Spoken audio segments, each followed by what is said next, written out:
குபேரா தனுஷ் மேடையில் பேசின பேச்சுக்கு அதுக்கும் பல பேர் வச்சு செய்யணும்னு நினச்சிருப்பாங்க. சில பேர் வந்து தனுஷ் கரெக்டாக தானே பேசியிருக்காரு, அதனால் அது நல்லா தப்பாக இருக்கும் அப்படின்னும் பேசியிருப்பாங்க. ஸோ எதுவும் எப்படியோ அது ஒரு ஓரமாக வச்சுட்டு குபேரா படத்தை போய் பார்ப்போம். 1000 பேர் 1000 விஷயம் பேசுவாங்க, அதெல்லாம் நம்ம கண்டுக்கல வேணாம், நம்ம போய் படத்தை பார்ப்போம் அப்படின்னு சொல்லி நாங்கள் போய் உட்காந்து படத்தை பார்த்தோம். படம் ஓப்பன் பண்ணும்போது உங்களுக்கு வந்து ஒரு பெரிய எண்ணக்கிணறுல வந்து ஒரு முக்கியமான ஒரு ரா மெட்டீரியல் ஆயிலை கண்டுபிடிச்ச உடனேவும் சரி அதை வச்சுட்டு ஒரு பெரிய பாலிடிக்ஸை வச்சு பேசுகிறாங்க. இந்த பாலிடிக்ஸ் வச்சு இந்தியன் கவர்மெண்ட்டே வந்து வேறு லெவலில் கொண்டு போகிறாங்க அப்படின்னு நம்ம நினச்சிக்கிட்டு இருந்தால் அடுத்த செகண்ட் சம்மந்தமே இல்லாமல் நாகார்ஜுனாவுடைய ஒரு கேரக்டர் ஜெயில் கேரக்டர்னு ஒன்று வருது. இந்த ஜெயில் கேரக்டர் எங்கே எப்படி உள்ளே வந்துச்சு எதனால் வந்துச்சுங்கிறதுக்கு எந்த டீட்டெயிலும் கிடையாது. ஸ்ட்ரைட்டாக வந்து அவர் ரொம்ப நேர்மையானவர், அவர் கையில் வச்சுக்க அப்படின்னு சொல்லிட்டு நேர்மையானவரை திருட்டுத்தனம் பண்ணுறதுக்காக ஒரு குரூப் ஒன்று ஒரு பெரிய மில்லியனர் ரெடி பண்ணுறாரு. சரி இதோட முடிஞ்சு வச்சுன்னா அவர் வந்து ஏதாவது ஒன்று பண்ணுவார் பார்த்தா அவர் வந்து இந்த பெரிய பணங்களை எல்லாத்தையுமே வந்து பிளாக் மணியெல்லாம் வந்து மாற்றி விடுறதுக்காக பிச்சைக்காரங்களை சூஸ் பண்ணி அவங்கள வச்சுட்டு ஏதாவது ஒன்று பண்ணலாம் அப்படின்னு சொல்லி ஒவ்வொரு பிச்சைக்காரங்களாக சூஸ் பண்ணுறாரு. இந்த பிச்சைக்காரங்க ஒவ்வொரு மாநிலத்திலும் தேர்ந்தெடுக்கிறாங்க. அப்படி வந்து திருப்பதியிலேருந்து தனுஷ், அப்புறம் ஒவ்வொரு ஸ்டேட்லேருந்து ஒரு 4 பேர் தேர்ந்தெடுத்து 4 பேருக்கு வந்து மணி டிரான்சாக்ஷனுக்கு நிறைய இதெல்லாம் ட்ரைனிங் கொடுத்து பண்ணிக்கிட்டு இருக்கும்போது இந்த குரூப் என்ன பண்ணுது, அவனே பிச்சைக்காரன் 100 ரூபா ஒருத்தரே போதும் அப்படிங்கிற அளவுக்கு இருக்கிற ஒருத்தரை கூட்டு போய் வந்து உடனே வேலை முடிச்ச உடனே வந்து துப்பாக்கி வச்சு சுட்டு கொலை பண்ணுறாங்க. எது கொலை பண்ணுறாங்க? அதாவது நம்ம ஒரு படத்தை வந்து எமோஷ்னலாக எடுக்கணும்னா அது எமோஷ்னலாக மட்டும்தான் எடுக்கணும். இங்கே அது கிடையாது. இந்த மாதிரி இந்த கதை அங்கங்கே அப்படியே போய்கிட்டே இருக்குது. சரி இது அதுக்கடுத்து போகுதா, அதுக்கப்புறம் ஒரு கிரிப்பான கதையாக உள்ள நுழையுதா அப்படின்னு பார்த்தீங்கன்னா கிரிப்பெல்லாம் நுழைய வரல.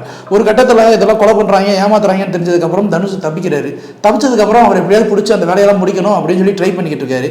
இப்போது தப்பிக்கிற தனுஷ் திருப்பி வந்து வேறு இடங்களை ஏதோ பண்ணி எப்படியாவது திருப்பி மாட்டினாரா இல்லையா அப்படிங்கிற கதையோடு போயிருந்தா நல்லாயிருக்கும். நாகார்ஜுனா அந்த ஒரு விஷயத்துலேருந்து தப்பிச்சு உள்ள வராரா இல்லையாங்கிறது ஒரு கதையோட முடிஞ்சிருக்கணும். இல்லை இந்தியன் கவர்மெண்ட்டுக்கு அந்த கம்பெனிக்கு ஆயில் போச்சா இல்லையா அப்படிங்கிற கார்பரேட் கம்பெனிக்கு அதோட போயிருந்துருக்கணும். இப்படி எதுவுமே திறந்த கதவை மூடமாக அப்படியே வரவே கடை விட்டு வச்சுட்டு நம்ம ஒரு படத்தை ஒன்று கொண்டு போகிறாங்க. அதுவும் நான்லாம் வந்து ஒரு 3 மணி நேரம் படம் நினச்சி உள்ள உட்காந்ததுக்கப்புறம் பார்த்தா எனக்கு ஒரு 8 மணி நேரம் படம் பார்க்குற மாதிரி ஒரு ஃபீல் இருந்துச்சு. எப்படா முடியும், இன்னும் ஒரு 40 வாட்டி கொட்டாய் விட்டுருப்பேன்.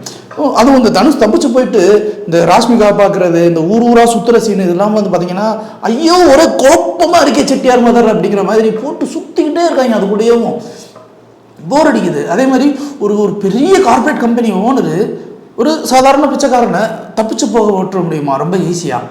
அதே மாதிரி அந்த மும்பைங்கிற ஒரு மிகப்பெரிய சிட்டியில் ரொம்ப ஈஸியாக போலீஸ் வராது எதுவும் வராது, போலீஸை ஷூட் பண்ணிடுவாங்க, எல்லாமே வந்து ஈஸியாக வந்து பிஸ்னஸ்மெண்ட் பண்ணிடுவார். ஆனால் பிச்சைக்காரனை கோட்டை விட்டுருவார். நம்புற மாதிரி இருக்காது.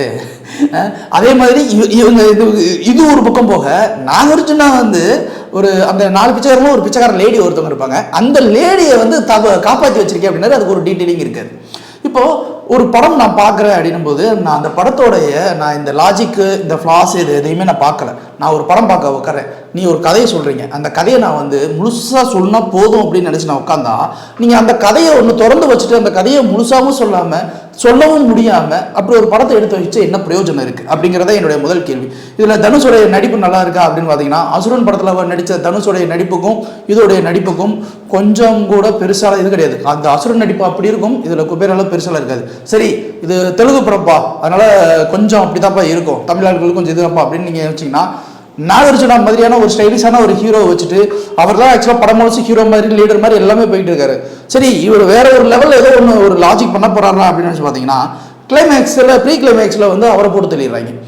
அப்போ நமக்கு என்னடா அது நாகார்ஜுனா இதாகிடுச்சு அப்படின்னா சரி ராஷ்மிகா வச்சு ஏதாவது ஏஞ்சல் மாதிரி சில விஷயங்கள் பண்ணுவான்னு பார்த்தா அங்கேயும் எல்லாமே ஐடி வாங்குது. இப்படி ஷியாஜி சிண்டே வராரு, ஆக்சுவலாக ரொம்ப நேர்மையான போலீஸ்காரராக இருப்பார், அவர் வேறு ஏதோ ஒன்று பண்ண போகிறாரா அப்படின்னு பார்த்தோம்னா அந்த கேரக்டர் சாவடிச்சிடறாங்க. சுரேனா கேரக்டர் திடீர்னு எப்படி துபாய்க்கு தப்பிச்சுட்டு போகுதுன்னு தெரியல. இப்படி படம் முழுசுமே அங்கே எல்லாம் வந்து விட்டு திறந்த கதை திரும்ப மூணம் அப்படியே போட்டதுனால நமக்கு இப்போ நீ என்ன தான் ஏன் சொல்ல வர எப்போ ஏன் படத்தை முடிப்பு அப்படிங்கிற மாதிரி ஆகிப்போச்சு. ஒரு படம் நாங்கள் பார்க்குறோம், அது இதுதான் கதை அப்படின்னா அந்த கதையை மட்டும் சொல்லுங்கள். எதுக்கு அதுக்குள்ளே இருக்கிற கிளைக்கதை, அந்த கிளைக்கதைக்குள்ளே இன்னொரு கிளைக்கதை அப்படின்னு 1000 விஷயங்கள் நீங்கள் சொல்கிறீங்க. அது எங்களுக்கு தேவையே இல்லையே. ஒரு கதையை நீங்கள் முழுசாக டேர்த்தியாக சொல்லாமே. அப்புறம் இன்னொரு ரொம்ப முக்கியமான ஒரு விஷயம், இதில் பிச்சைக்காரங்களுடைய வலி என்னன்றது நீ தெரிஞ்சுக்கிறணும் அப்படிங்கிற அந்த ஒரு விஷயத்தை வந்து டைரக்டர் வந்து பிரதானமாக வச்சு தான் இந்த கதையை எழுதியிருக்காரு. ஆக்சுவலாக அது ஒரு நல்ல விஷயம். ஆனால் பிச்சைக்காரங்களை பற்றி ஒரு கதையை அந்த மாநிலத்தை விட்டு தள்ளுவோம். இங்கே தமிழ்நாட்டில் பாலா சார் ஒரு படம் எடுத்து வச்சிருக்காரு நான் கடவுள் அப்படின்னு. அதில் பிச்சைக்காரங்களை காட்டாத வலியவா இந்த டைரக்டர் காட்டிட்டார் அப்படிங்கிறது தான் முதல் கேள்வி. அதே மாதிரி பிச்சைக்காரன்ற ஒரு படம் சசி சார் எடுத்த அந்த பிச்சைக்காரன் படம் ஒரு பெரிய கோடீஸ்வரர் பிச்சை எடுத்தாலும் அவனுடைய பாவத்தை கழிக்கணும்னு ஒரு படம் பார்க்கும்போது நமக்கு ஊரே அழுதுச்சு. இன்னமும் வந்து விஜய் ஆண்டனியோட கேரியரில் ஒரு சூப்பர் டூப்பர் ஹிட் படம்னா அது பிச்சைக்காரன் படம், அது எல்லாருக்குமே தெரியும். ஸோ இந்த மாதிரி நிறைய படம். ஏன் இதில் தனுஷே வந்து புதுப்பேட்டையில் ஒரு பிச்சைக்காரர் ரோல் பண்ணியிருப்பார். நமக்கு இப்படி ஒரு பிச்சைக்காரனை வந்து திட்டி ரவுடி ஆனவுடனே வந்து நமக்கு ஒரு மாதிரி டிரான்ஸ்ஃபர்மேஷன் வேறு லெவலில் இருக்கும். இப்படி நம்மளே நிறைய படங்களில் வந்து பார்த்துருக்கோம். பிச்சைக்காரனாவே நம்ம அவ்வளோ பார்த்துருக்கோம். பட் இதில் தனுஷ் பிச்சைக்காரனா வாழ்ந்திருக்காரா அப்படின்னு கேட்டிங்கன்னா, ஒரு பிச்சை எடுக்கிற பிச்சைக்காரனோட வழி என்ன அப்படின்னு ஒரு விஷயத்த சொல்லணும்னு ட்ரை பண்ணுறாரு. எங்கேயுமே லாஜிக்கே ஒட்டவே இல்லைங்க. குப்பையில் படுக்கப்பட்டதுனால அது குப்பை அப்படிங்கிற மாதிரிலாம் சொல்லவே முடியல. இப்போ நான் கடவுள் படம் பார்க்கும்போது பல பேர் முகம் சொல்லிச்சாங்க, என்ன இப்படியெல்லாம் இருக்குது, இப்படியெல்லாம் இருக்குமா அப்படின்னு யோசிக்க வச்ச படம் அது. அந்த மாதிரியான படங்கள் நம்மலாம் பார்த்து வளர்ந்துட்டு இந்த படத்தெல்லாம் கொண்டு போய் நான் பிச்சைக்காரங்களுக்காக ஒரு வாழ்வாதாரத்தை கொடுக்குறேன் அப்படின்னு சொல்கிறாங்க. நான் கேட்குறேன், பிச்சைக்காரங்களோட வழி ஒருவேளை சாப்பாடு கொண்டு வாழணும்னு நினைக்கிறவங்கன்னு நீங்கள் பேசுகிறீங்களே, இந்த படத்தோடைய ப்ரமோஷன்ஸ்க்காக பிச்சைக்காரங்களுக்காக இது வரைக்கும் இந்த தயாரிப்பு நிறுவனம் என்ன பண்ணியிருக்கு?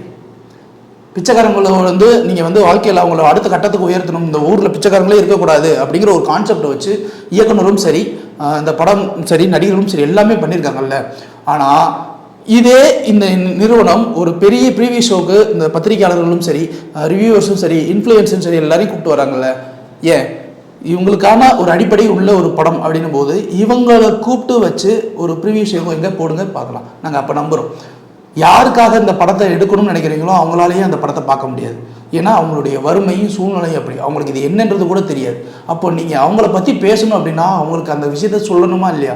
அவங்களுக்கு சொல்லாமல் நீங்கள் வெகுஜன மக்களுக்கு இந்த ஒரு விஷயத்த சொல்கிறதுனால என்ன பிரயோஜனம், என்ன பயன்? நந்தன் ஒரு படம், சசிகுமாரோடைய படம்.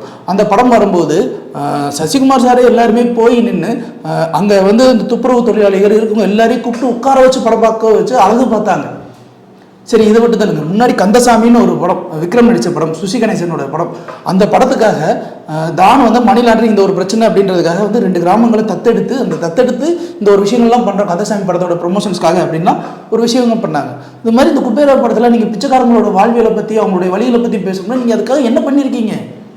ஒரு பிச்சைக்காரனோட வழியை பற்றி பேசுறதுக்காக பிரம்மாண்டமான மேடையில் உட்காந்து தேவையில்லாத கதைகளாக தானே பேசி வச்சுருக்கீங்க. அப்போ இந்த கதையை எங்கே? நான் படம் பார்க்கும்போது எனக்கு இவ்வளவு பிரச்சனைகள் மண்டையில் ஓடுது. இதை தாண்டி நான் இந்த படத்தை எப்படி ரசிக்கிறது அப்படிங்கிற ஒரு கேள்வி எழுப்புது.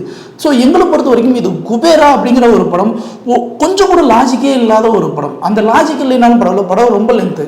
ஆனால் ஒரே ஒரு விஷயம், இந்த கதைக்கரு ஒரு நல்ல கதைக்கரு. இந்த கதைக்கருவை அழகாக எடுத்துகிட்டு போயிருந்தாங்கன்னா சூப்பராக பார்த்துருந்துருக்கலாம். எங்களுக்கு 3 மணி நேரம் பார்க்க வேண்டிய படத்தை 6 மணி நேரம் காட்டினதுக்கு ஒரு அயற்சியை கொண்டு வந்து சலிப்பை கொண்டு வந்து கொடுத்ததுனால எங்களை பொறுத்த வரைக்கும் குபேரா வந்து கொஞ்சம் அப்படியே இறங்கி ரொம்பவே இறங்கி டவுன் ஆகி சரிக்கிருச்சு.